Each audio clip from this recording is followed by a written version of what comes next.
Hello everyone. आज का जो हमारा टॉपिक है उसका नाम है mirror formula for concave mirror. आज हम मिरर फार्मूला ड्राइव करेंगे किसके लिए? कनकेव मिरर के लिए। अब मिरर फार्मूले के अंदर कौन कौन सी चीज़ें आएंगी?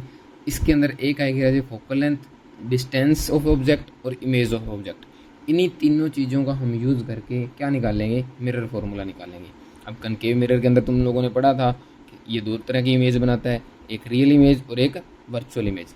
आज हम रियल इमेज के लिए करेंगे, नेक्स्ट क्लास के अंदर हम करेंगे वर्चुअल इमेज के लिए। अब देखो इसके अंदर क्या करोगे।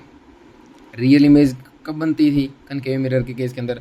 सर रियल इमेज जब बनती थी when the object is placed in front of concave mirror beyond the principal focus of the mirror, image form is real. क्या कहता कि जब रियल इमेज जब बनेगी जब हम ऑब्जेक्ट को प्लेस कर देंगे कहाँ?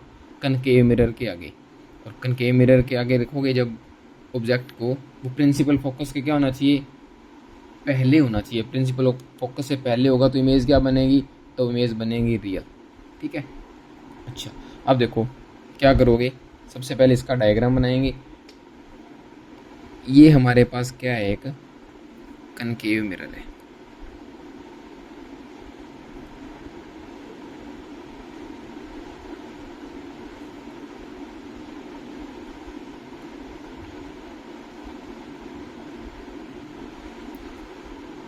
ये हमारे पास इसकी प्रिंसिपल फोकस होगी, प्रिंसिपल एक्सिस। प्रिंसिपल एक्सिस जहाँ प्रिंसिपल एक्सिस कट करेगी किसको? कनकेव मिरर को, उसको हम पोल नाम देते हैं। ये हमारा पी पॉइंट हो गया। इसके बाद यहाँ कहीं इसका बनेगा क्या? यहाँ कहीं इसका सेंटर होगा, यहाँ पे इसकी फोकस होगी। और हमने बोल दिया कि जो ऑब्जेक्ट पड़ा है वो कहाँ पड़ा है? वो बियॉन्ड एफ पड़ा है। बियॉन्ड एफ का मतलब क्या होगा?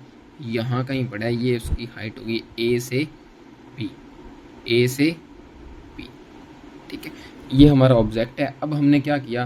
प्रिंसिपल एक्सिस के ऊपर हमने बियॉन्ड एफ क्या रख दिया? एक ऑब्जेक्ट रख दिया। अब हमें पता है कि इस एक्सिस के पैरेलल, प्रिंसिपल एक्सिस के पैरेलल अगर कोई रे आएगी वो मिरर से स्ट्राइक करने के बाद कहाँ से होकर जाएगी? वो फोकस में से जाएगी। ये चीज़ हमने उस पहले की क्लास में डिस्कस की थी क्या? कि जब कोई रे पैरेलल आती है किसके? प्रिंसिपल एक्सिस के, तो कहाँ से होके जाएगी? फोकस में से होके जाएगी। और जो सेंटर ऑफ कर्वेचर से लाइन होके जाती है, जो सेंटर ऑफ कर्वेचर से होके जाएगी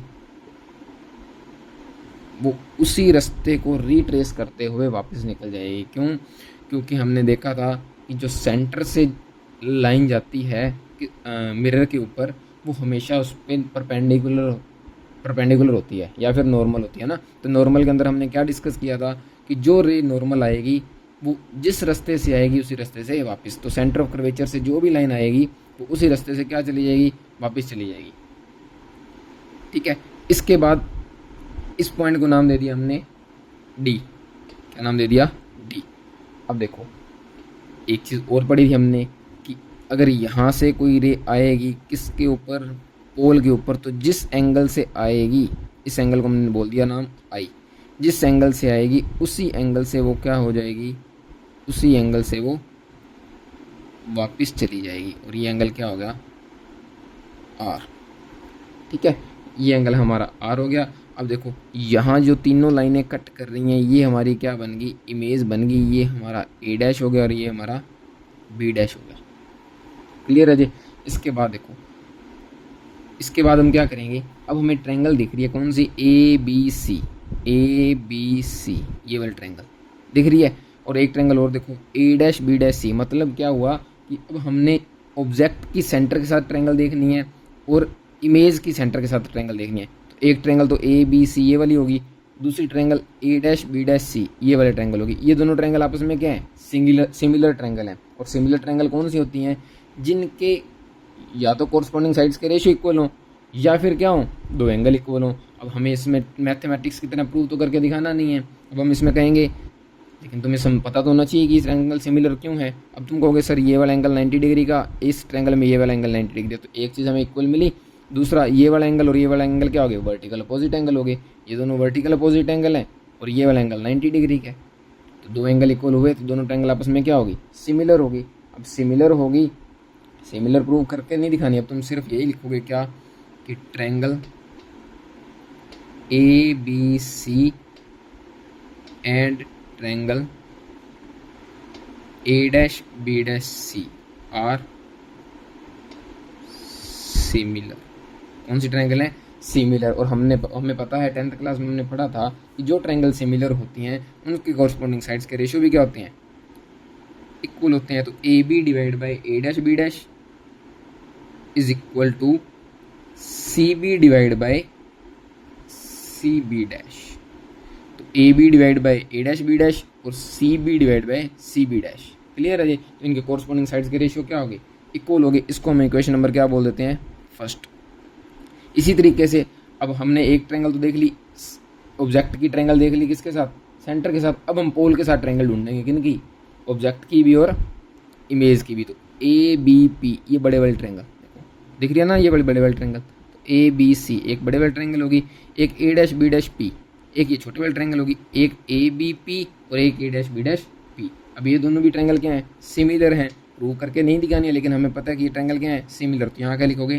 triangle A B P and triangle A dash B dash P क्या होंगे? Are similar. अगर ये सिमिलर हैं तो इनके कॉरस्पॉन्डिंग साइड्स के भी रेशियो क्या होंगे? इक्वल होंगे। तो इनके कॉरस्पॉन्डिंग साइड्स के रेशियो क्या बनेंगे? A B divide by A dash B dash is equal to P B divide by P B dash. A B divide by A dash B dash और P B divide by P B dash. Clear है जी? तो ये equation number हमारी क्या होगी? Second. अब हमें दिख रहा है कि फ्रॉम फर्स्ट एंड सेकंड अगर लेफ्ट साइड सेम है तो राइट भी क्या होगी? सेम होगी। तो यहाँ करो from equation first and second. तो लिखो फ्रॉम इक्वेशन 1 एंड 2। फर्स्ट और सेकंड से अगर यहाँ देखो लेफ्ट हैंड साइड सेम है तो राइट भी क्या होगी? सेम होगी। तो यहाँ लिखोगे C B divide by C B dash is equal to P B divide by P B dash. अब ये दोनों आपस में इक्वल होगी। अब हमें पता है, इसको इक्वेशन नंबर क्या बोल दो? 3 बोल दो। अब थर्ड इक्वेशन बोलोगे तो अब हमें पता है कि हमने जितने भी डिस्टेंस मेज़र करने हैं वो सारे के सारे कहाँ से करने हैं? पोल से मेज़र करने हैं। तो अगर पोल से मेज़र करोगे तो क्या तुम्हें सी बी का पता है? सी बी की वैल्यू हमें नहीं पता। अब सी बी की वैल्यू नहीं पता, लेकिन हमें ये पता है कि बी से लेके पी तक का जो डिस्टेंस है वो हमारा क्या है? यू है। ए डैश बी डैश मतलब बी डैश का जो पी से डिस्टेंस है वो हमारा वी है। और सेंटर ऑफ कर्वेचर सी से जो हमारा डिस्टेंस है पी तक वो हमारा आर है। इन सारे डिस्टेंस का हमें पता है। अच्छा, अब तुम कहोगे कि बी सी तो हमें पता नहीं है, तो बी सी नहीं पता है तो अब हम क्या कहेंगे कि बी से पी तक का पता है और सी से पी तक का पता है। तो अगर हम पी बी में से पी सी माइनस कर दें तो बी सी आएगा ना। तो बस लिख दो क्या? Here C B is equal to P B minus P C. Clear है जी? और and C B dash is equal to, देखो जो सी बी डैश है वो किसके इक्वल आएगा? वो आएगा P C minus P B dash. P C minus P B dash. तो यहाँ क्या लिखोगे? P C minus P B dash. Clear है जी? अब इनकी वैल्यूज को दोनों को उठा के कहाँ पुट कर दो? इक्वेशन नंबर 3 में पुट कर दो। तो अब क्या लिखोगे? तो जब पुट करोगे तो सी बी की जगह क्या वैल्यू आएगी? सर सी बी की जगह आएगी P B minus P C divide by C B dash की जगह क्या वैल्यू पुट करोगे? P C minus P B dash. तो P C minus P B dash आएगा इज इक्वल टू क्या आएगा? इक्वल टू आएगा P B divide by P B dash. तो P B divide by P B dash.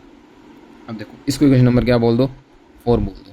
अब हमें क्या करेंगे? अब हम इन सारे जो भी डिस्टेंस है पी बी हो गया, पी सी हो गया, P C P B dash, इन सारों की वैल्यूज़ हमें पता है। इन सारों की वैल्यूज़ को उठाएंगे यहाँ से और क्या कर देंगे? पुट कर देंगे विद साइन कन्वेंशन। तो क्या लिखोगे? यूजिंग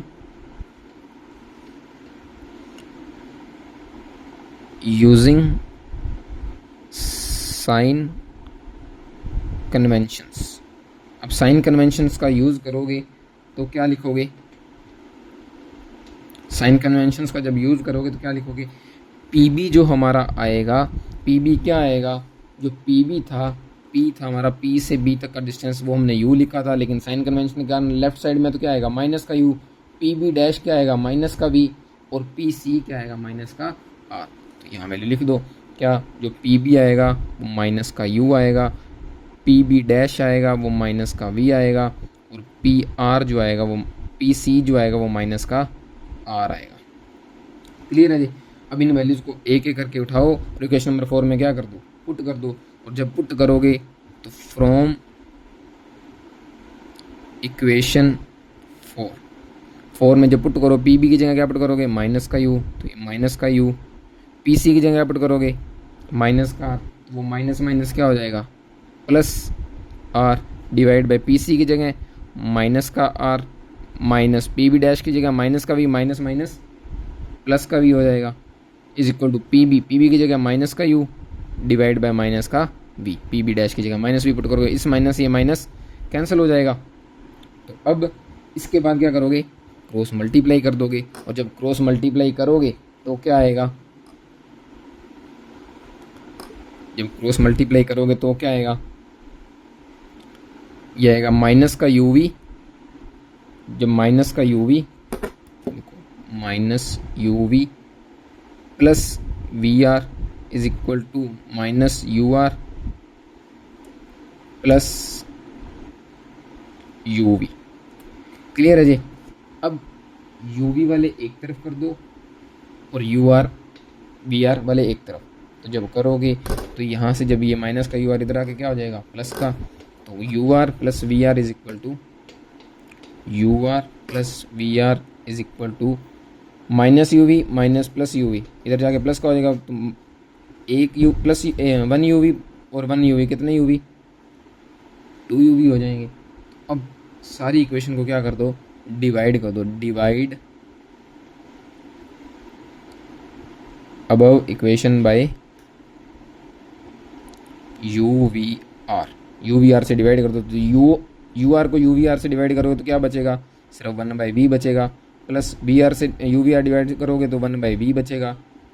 ठीक है, 1 by U is equal to 2 by U V कटेगा तो सिर्फ क्या बचेगा? आर बचेगा। तो 1 by V plus 1 by U is equal to क्या आ गया?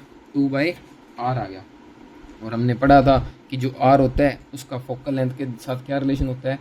Are is equal to 2 by R is equal to 2 F.